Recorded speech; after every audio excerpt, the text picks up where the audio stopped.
I should not be in a relationship with a man where I feel I have to shrink myself to make him feel better. Some of you are wondering why you can't find a good man, or why you're in a marriage and it's just not working.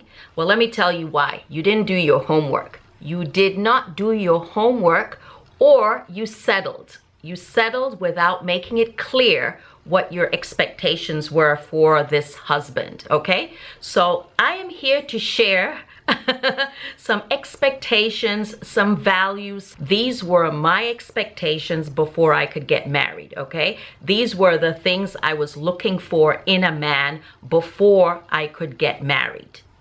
And by the way, I've been married for over 30 years. If you're a young woman who is about to get married, or if you're a young woman looking for a husband, or if you're in a marriage where you're just miserable and you're trying to figure out why, what's going on, okay, grab your pen and paper. We're gonna talk. So, number one, does he respect your boundaries? I'll wait.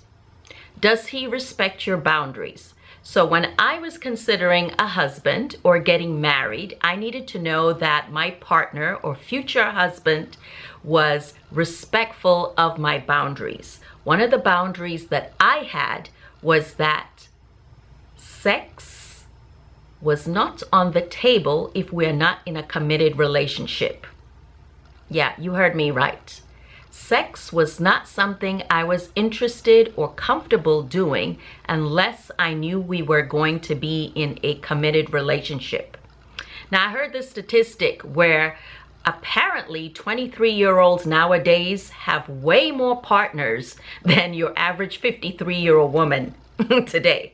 Yep, times have definitely changed. And I'm not here to shame you if you've had many boyfriends, if you've slept with different men. All I'm telling you is that's probably not the best way to find a husband if you're interested in a lifelong partner. Not that I'm also saying that your lifelong goal or ambition should be to find a husband, but just in case you're interested in having a husband, you got to set boundaries, and he has to respect those boundaries. Now, you might say, well, not having sex before marriage today is totally unrealistic nowadays. What with social media, what with women's liberation, what with, do as you please with your body, what with why can a man sleep around and a woman can't sleep around? I should be able to do what I want to do without being considered a hoe. Yeah, I get all that. And all I'm telling you is that for me personally, sleeping with a man before he is committed to you is not the best route to getting a husband or to staying in a committed relationship. Because the point is, you have not given him a chance to really get to know you. Does he know your favorite food? Does he know enough about your culture? Does he know enough about your religion? Does he know about the things that you are really interested in? Your goals, your dreams? No, he doesn't know those things, but yet he knows your body, right? Or maybe you think, well, you're not going to be able to keep a man unless you sleep with him, as a token of your love before you get married. Well, all I can tell you is, how is it working for you? How is it working out for you? How is it working out for you? My expectation from day one with my boyfriend or with my future husband was that sex was not going to be on the table unless I knew you were committed to me and to nobody else, okay? So that is one boundary I had. The second really important boundary that I had was that having children before marriage was absolutely a no-no. Absolutely not going to happen. Do you want my father to kill me? Do you want my grandfather to kill me? Absolutely not. Forget about the strong male figures in my family. For me personally, having children without being married was an absolutely no-no. My focus at the time when I was younger before I was married was my education, my career. So children before marriage was just not the type of values I was raised with. I did not grow up around people who had children without marriage. To be fair, keep in mind that I grew up in Nigeria, northern Nigeria, up until I was around age 15, turning 16. So typically, in my family, women having children out of wedlock or before they were married was just not something I saw, was just not something I grew up with. That's just the honest truth. And so even though I moved to the US, and yes, I was aware that there were a lot of single women out there, some by choice, some because they didn't have a choice for multiple different reasons. For me personally, if we were going to be together, you could not expect me to have a child and we were not married. Never. I don't know how women do it, but I could not. So if you did not have those same values, a relationship long-term with me was not going to work. But before we can get married, I need to know that you are really, really interested in me. How interested in you is this man? How much about you does he know? Maybe you know everything about him. You know all his hobbies, you know all his interests, you know all about his degrees and all about his accomplishments. You can tell all your friends what this man does, what he doesn't do, how much material things he has, and etc., etc. But how much does he know about you? In case you're thinking, but I love him. He's so cute. He's so fine. Honey, lust, love, or attraction will not sustain a marriage. What does he know about your family? What does he know about your accomplishments? What does he know about your culture? How interested is he about learning about your foods, about the things that you enjoy? If you find that he has no interest in things that concern you or your upbringing, your food, your culture, your religion, he's probably not the one. It's going to be really hard to have a long-term relationship with someone when it's so one-sided. But I'm going to use my parents as an example, okay? My parents absolutely loved each other. They loved each other. I think they found each other very physically attractive. But the truth is, when it came to my parents, who were from two completely different cultures, my father, I think, did not know enough about my mother's Caribbean culture, did not, I think, appreciate how independent she was and was going to remain, how Western her beliefs were in contrast to his. And I also believe my mother did not know enough about my father. My father is African and also Muslim, so not only were they a different culture, they were also a different religion. Can that work? Absolutely, it can work. If both individuals understand each other's backgrounds well enough and is willing to compromise on both sides. But when you have two people that are not willing to compromise equally, and you have two people that do not understand each other's backgrounds well enough, it's not going to work. It's just not going to work. And as much as I love both my parents, I do, and I respect both of them now and see things very differently now that I'm older, I still believe it's very, very important, especially when you have two different cultures or two different religions. Another expectation I had for my future husband was that I wanted a gentleman, the type of man that was going to open the door for me when I walk through, the type of man that was going to pull a chair for me if we go into a restaurant, the type of man that knows that I'm not going to pump gas if you're with me, the type of man that knows I'm not going to change a tire if you're anywhere nearby. So call it old-fashioned, call it spoiled, I don't care. This is the type of man I wanted because this is the type of life I wanted. I like to be reminded that I am a feminine female and I need to be treated like I am the prize, period. So I am not for everyone, but for the type of man that I wanted, he knew that that was the expectation, okay? So the bottom line is you have to teach them how you want to be treated. If you're the type of girl that doesn't mind him treating you like one of the guys, then that's what you like, but that's not what I like. And in order for a marriage to be successful, you have to be clear about your expectations or your goals. And so you cannot allow a man to disrespect you or to treat you like one of the guys and then later turn around and say, well, I want to be treated like a lady. You allowed him to disrespect you. You allowed him to treat you like one of the guys. And now you want to talk about how you want to be treated like a lady. First of all, you also have to conduct yourself as such. Another rule I had early in our relationship before I considered marriage was that there had to be zero violence in our relationship. In other words, I have zero tolerance for any physical abuse in our relationship. You cannot put your hand on me. Are you mad? You cannot ever put your hand on me.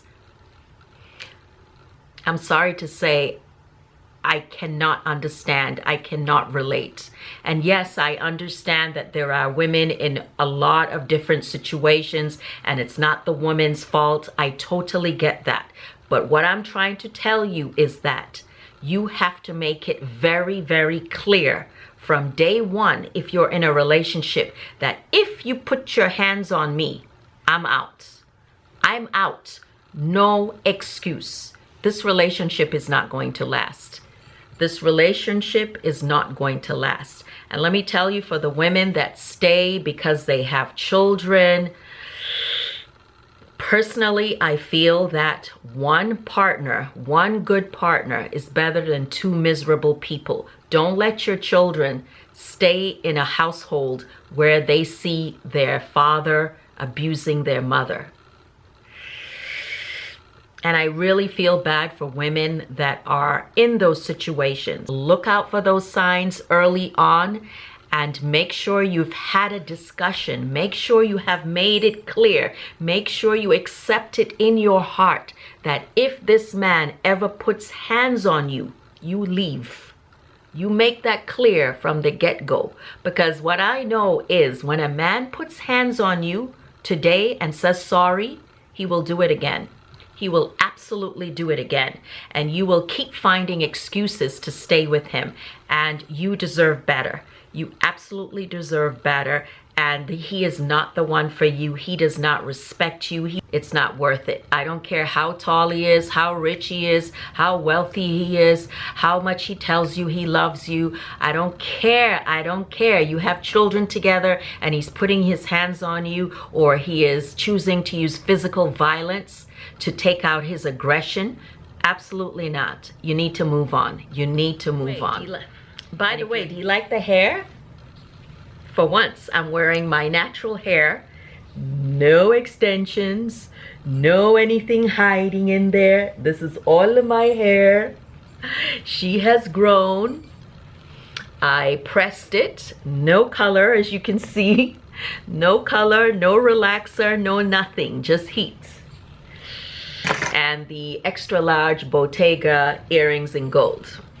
All right, let's get to important matters. One major belief that I had, or expectation I had of a husband, is, does he believe in God? Does he believe in God? Because I believe in God. I don't care what his religion is, honestly. I did not, but he must believe in God. Now, Everyone is different. You might not believe in God, or religion might not be that important to you. But personally, again, having seen how tumultuous my parents' relationship was, they both believed in God, by the way, but religion was an important issue in their marriage. One wanted to celebrate Christmas whenever she wanted.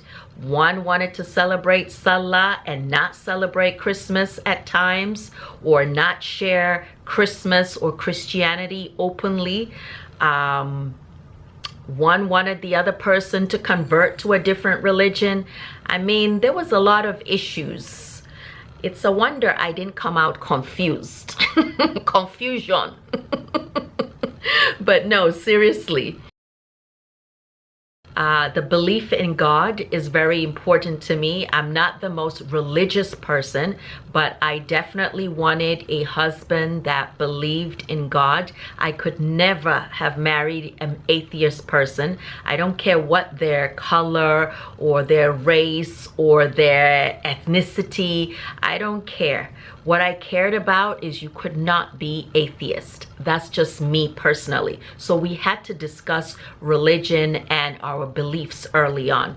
And interestingly, again, I was raised with Christianity and Islam, and my husband was raised Christian, but he also was exposed to Buddhism. And we were both people that were open to exploring different religions together and learning and respecting other people's faiths. Another requirement I had for a husband is that he needed to be kind. Kind. Something very simple. Something free. To be kind, but not always easy for some people. There are a lot of mean and hateful people in this world. If you're not a kind and good human being, I am not interested. You could be the most good-looking man. You could be the richest man. I'm probably not going to be attracted to you if I could not feel that you were a good person and had a good heart.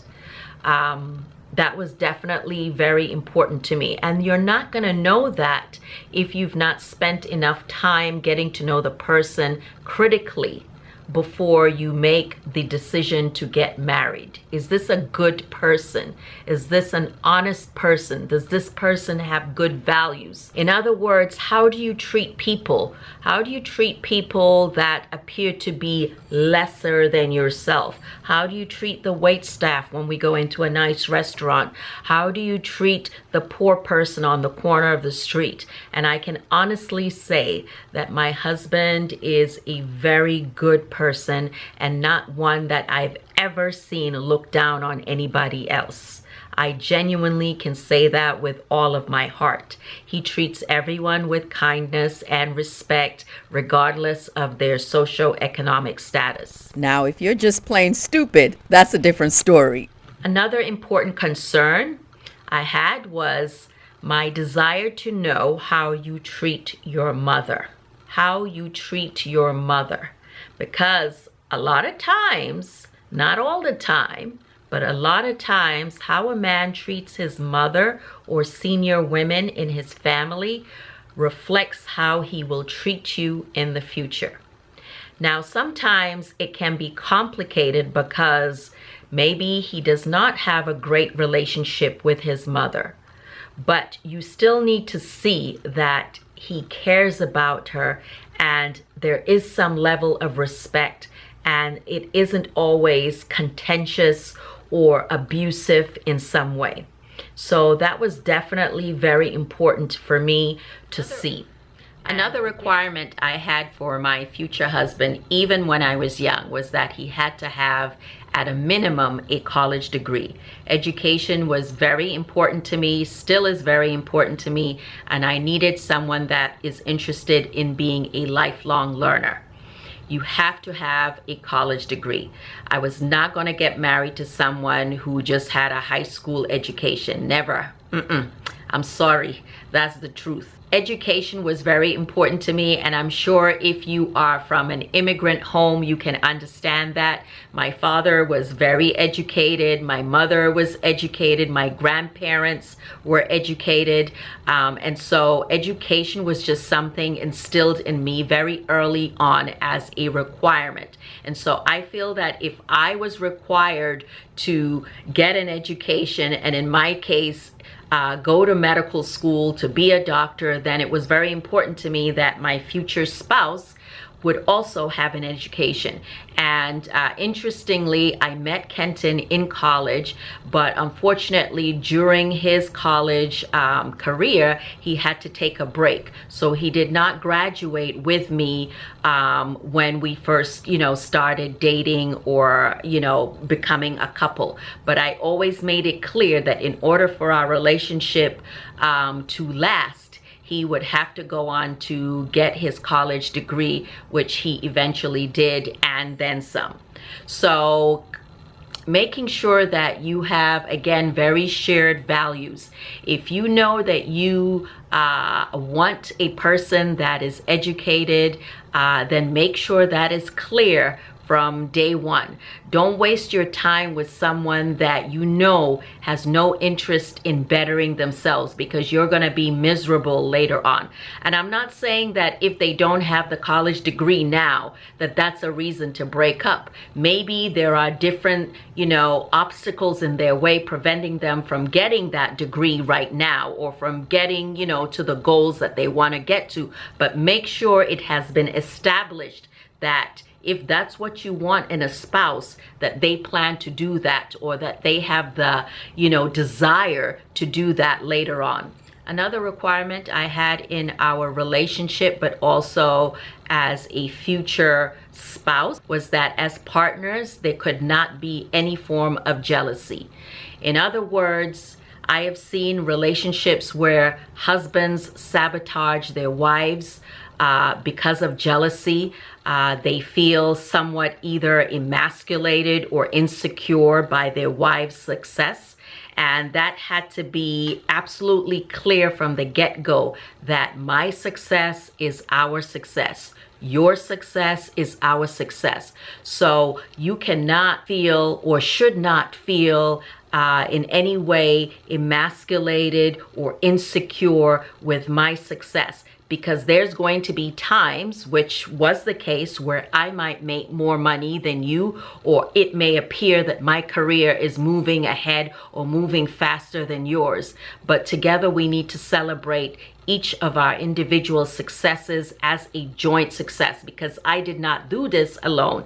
If I am where I am today, or where I was then, it was because of our partnership and us working together. So it was very important for me to find a spouse or have someone that realizes that, we are here to work as a team, and I want her to win. I am not here to dim her shine. I am not here to knock her down. I should not be in a relationship with a man where I feel I have to shrink myself to make him feel better, diminish myself to make him feel good. If you are feeling like you have to do that in a relationship, he's not the one.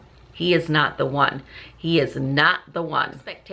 Another expectation I had early on was that there was not going to be any secrets. There was not going to be any secrets. Now, some personalities I think are naturally more secretive than others. If you're into astrology, then you know what I mean. For example, let me not overgeneralize, but let's just say Cancers. Cancers are very quiet, secretive people, right? I mean, they can be very chatty when they're comfortable with you, but they can also be very secretive. Kenton is not a Cancer, neither am I. I'm just using them as an example. But anyway, some people are just naturally more secretive than others. But in a relationship, I think it's important that you have no major secrets. I mean, if you buy your wife a secret ring, or you plan a secret party for her, that's not what I'm talking about. I'm talking about you go spend a huge amount of money on something and you don't discuss it as a couple first.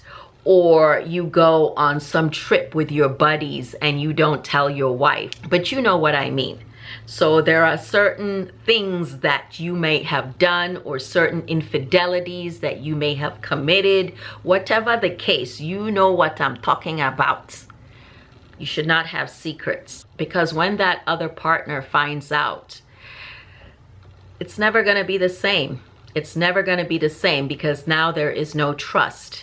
And when there is no trust, it's very hard to recover from that sort of indiscretion or challenge in a relationship. It's very, very different. So Kenton and I really try not to have any secrets. We're not perfect. We have done some things that maybe the other partner may not like, but there's nothing that I have done, or there's nothing that he has done that we don't already know about. Yeah. Another important thing I needed to see in a future spouse was how he deals with adversity. Obviously, sometimes just asking the person, oh, how do you deal with adversity, is not exactly the best way to find out. They're going to tell you what you want to hear. The best way to see that is to actually see it for yourself. So in order for me to consider marriage to someone, I needed to know how they deal with the hard times. How do you handle stress when things aren't good? When someone has lost their job? When one of us is sick? When one of us has had a bad day? When one of us or both of us don't have money? How do you deal with that? So very early on in the relationship, it was very clear to me how my future husband was going to deal with those situations. Because it's, you know, it's one thing to see your future husband when things are great, when you both have money, when you both are dating and just hanging out and eating out in restaurants and looking your best. How does he deal with things when, you know, things aren't perfect? How does he deal with you when you're not looking your best, when you don't feel your best, when you don't say the best or the right things? How does he deal with it? Does he just snap? Does he say, you know, does he curse you out? Does he act like he can't deal with everything? Does he act like, you know, this is the worst and over dramatize everything? Does he make you feel bad for your honest feelings, or for sharing when, you know, you're going through hard times? How does he deal with those things? So those were the kind of things that I considered before getting married. And I honestly believe that all of these things that I've told you, even if some of them may seem old-fashioned or irrational to you, those are things that have resulted, or values that have resulted in a long marriage. Because I honestly feel that because I knew what I was getting into, and because he knew what he was getting into, he knew what my requirements were. He knew what my high standards were. He knew that, yes, it may be a challenge at times, but this is what I want to do. This is the woman I love and want to be with. He knew from the get-go. I made it very clear.